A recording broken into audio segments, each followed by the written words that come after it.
Hello there. Hope you're enjoying at least a little bit of a different schedule this week and some time off. So some of you are going to be watching this on Wednesday, the 17th. And of course, it's a very important day for all of us. It's St. Patrick's Day. And it's, St. Patrick was, of course, the quintessential Irishman who was actually a French missionary. So I don't know if you knew that or not, but St. Patrick is a French guy. But nevertheless, that maybe supports the idea that on St. Patrick's Day, everyone is Irish. So all of us are Irish today, and all of us can celebrate all the wonders of the Irish culture. And St. Patrick. And St. Patrick, there's some legends about him.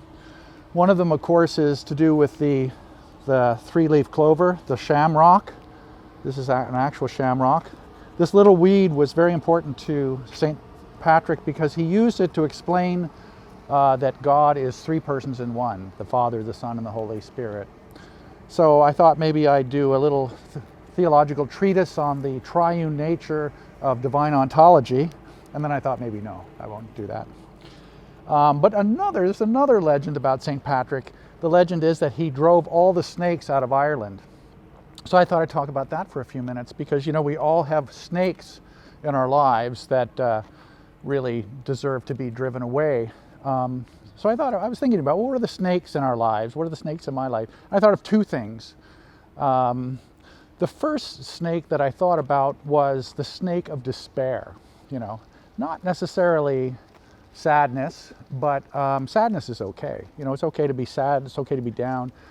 Despair is something different. Despair is when we decide to kind of allow ourselves to be led down that road of sadness, sacrificing hope and the good feelings. So how do we drive the snake of despair out of our lives? I think it's just keeping in mind the good things around us, staying connected to each other. Gratitude's always helpful. And particularly these days to remember that the situation that we're in right now with COVID restrictions is, of course, it's a temporary one. And, I've been thinking lately that not only are things going to get better, but I think after COVID, we might even suspect that we're going to experience something of a rebirth, with all the changes in our thinking that I suspect that the days ahead are going to be very exciting ones, much like the Renaissance. So there's a lot to be positive about, and a lot of things we can kind of focus on and think about that can help us from taking that road of despair. So let's drive that snake out. The other snake I was thinking about maybe it was grouchiness, but it's okay to be grouchy. It's okay to feel grouchy anyways, as many of us do these days. But I think the snake in the grass is rudeness and unkindness. So just because we're feeling grouchy doesn't mean that we necessarily want to allow ourselves to become rude. The writer Kurt Vonnegut says, rudeness is the one unforgivable sin. There's no excuse for it. There's no reason for it.